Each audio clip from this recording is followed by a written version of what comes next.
নাপাকি থেকে অসতর্কতা জাহান্নামে যাওয়ার অন্যতম কারণ। যারা নাপাকি থেকে অসতর্ক থাকে, সতর্ক থাকে না, তাদের জন্য এই বার্তাটি। আসলে আমরা সকলে সুন্দরভাবে বোঝার চেষ্টা করি, অন্যের নিকট শেয়ার করে দিই, শুরু থেকে শেষ পর্যন্ত শোনার চেষ্টা করি। আপনার সময়টা আশা করি নেকের কাজে লিপিবদ্ধ হবে। আল্লাহ রাব্বুল আলামিন নেক হিসাবে সময়টা গণ্য করে নেবেন ইনশাআল্লাহ। আজকে আমাদের সমাজে কিছু লোক আছে যারা অনেক সময় আমরা বলি যে আসলে পেশাব করার পরে টিস্যু অথবা ঢিলার প্রয়োজন নেই, তাদের উদ্দেশ্য বলছি। প্রিয় ভাইরা, যারা এভাবে বলে বেড়াচ্ছেন, দেখেন পুরুষ আর মহিলা ক্যাটাগরি ভিন্ন। পুরুষের আপনার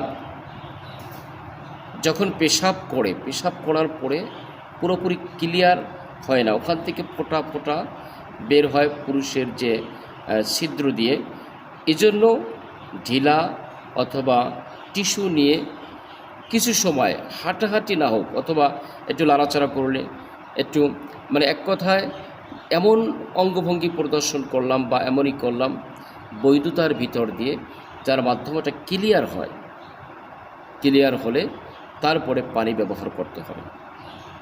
এই সতর্কতা যদি কেউ অবলম্বন না করে, আপনি খেয়াল করেন, যখন আপনি পেশাব করলেন, পেশাব করার পরে আপনার তো পেশাবটা লেগেছে সামনে, যেখানে লেগে রয়েছে, তো সেটা আপনি ধুইলে আবার ওটার সাথে মিক্সি দিয়ে আরও কিন্তু বেশি হয়ে গেল।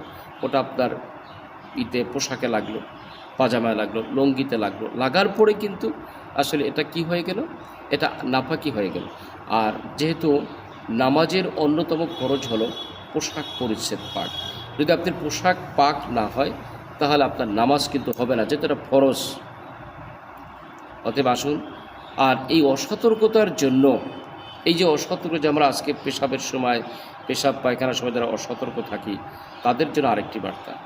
একবার বিশুদ্ধ হাদিসে এসেছে, একবার আল্লাহ রাসূল সাল্লাল্লাহু আলাইহি সাল্লাম, এই হাদিসটি, তবে আমি বলে রাখি যে হাদিসটি কিন্তু হযরত আব্দুল্লাহ ইবনে আব্বাস রাদিয়াল্লাহু তাআলা আনহু বর্ণনা করেছেন। রাসূল সাল্লাল্লাহু আলাইহি সাল্লাম এভাবে বলেছেন যে একবার রাসূল সাল্লাল্লাহু আলাইহি সাল্লাম কোথাও গমন করতেছিলেন, যাইতেছিলেন, হঠাৎ করে দুটি কবর, এই কবরের পাশ দিয়ে যাচ্ছিলেন। রাসূল সাল্লাল্লাহু আলাইহি সাল্লাম বললেন যে এই কবর দুটিতে শাস্তি হচ্ছে।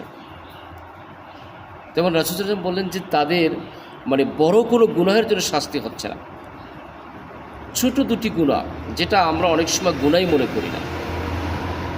এর ভিতরে একটি গুনাহ হলো যে একটা কবরের শাস্তি হচ্ছে ওই ব্যক্তি পেশাবের সময় অসতর্ক থাকত, সতর্কতা অবলম্বন করতো না, চিটা পেশাব করতো, সেটা নিয়ে নামাজ পড়তো, নামাজ হতো না, এই জন্য তার কবরের শাস্তি হচ্ছে। আর এক ব্যক্তি হলো চগলখুরি করত। চগলখুরি কি? চগলখুরি হলো একজনের কথা আর একজনের কাছে বলতো, আর একজনের কথা আর একজনের বলতো, এভাবে বললে একে অপরের মধ্যে ঝগড়া বাজাই দিত, ঝামেলা বাজাই দিত, এই জন্য তার কবরের শাস্তি হচ্ছে। নাউজুবিল্লাহ। তাহলে বুঝতে পারছেন যে আসলে অনেক সময় আমরা যেটাকে মনে করি যে আসলে হালকা, কিন্তু সেজন্যও অনেক বড় ধরনের অপরাধ হয়। এই জন্য প্রিয় ভাইরা, যেহেতু নামাজ হলো অন্যতম একটি ইবাদত ইসলামে, বিশেষ করে যখন আমরা নামাজ পড়ি, কোরআন তেলাওয়াত করি, উজুর প্রয়োজন হয়, পবিত্রতার প্রয়োজন হয়। এই পবিত্রতা অর্জন করার আগে অনেক সময় আমাদের ইস্তেঞ্জার প্রয়োজন হয়, পায়খানার প্রয়োজন হয়। এক্ষেত্রে আমরা খুব সাবধানতা অবলম্বন করব।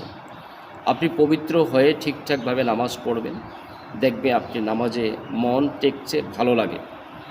অপবিত্র হয়ে অপবিত্র অবস্থায় যদি নামাজ পড়েন, সে নামাজ আপনার মন ভালো লাগবে না, ওই নামাজ দ্বারা ভালো কিছু আশা করা যায় না, ইহকালের কল্যাণ পরকালের নাজাতের উসিলা আশা করা যায় না। অথবা আসুন, যদি এবাদত আমরা করবই, এবাদতটা আমরা ভালোভাবে করি, যেই এবাদত হয় আল্লাহর পছন্দনীয়, ওইভাবে আমরা এবাদত করি, ইনশাআল্লাহ আমাদের এবাদত আল্লাহর নিকট কবুল হবে। অতএব শরীয়তের দৃষ্টিতে আল্লাহর কাছে যেটা অপরাধ, সেটা আমাদের কাছে অপরাধ। যেহেতু আল্লাহ বলেছেন এই অপরাধের জন্য এই শাস্তি, অতএব সেটা আমরা জেনে বুঝে আমল করে যে কাজগুলো করা দরকার সেগুলো করব, যেগুলো নিষিদ্ধ সেগুলো অবশ্যই বর্জন করব। আসুন আমরা এই সমস্ত কাজ থেকে, পেশাবের সময় অসাবধানতা, অসতর্কতা এবং চুগলখড়ি, এই সমস্ত অপরাধ সহ সকল অপরাধ থেকে নিজেকে বিরত রাখার চেষ্টা করি। আল্লাহ আমাদের সকলকে সহি বুঝ দান করুন। ভালো থাকেন সকলের জন্য সুস্থতা কামনা করছি। আর আপনারা এই ভিডিওটি যাদের ভালো লেগেছে তারা অবশ্যই এই চ্যানেলটি সাবস্ক্রাইব করে পাশে থাকবেন এবং অন্য নিকট ভিডিওটি সর্বোচ্চ পরিমাণ শেয়ার করে দেব ইনশাআল্লাহ।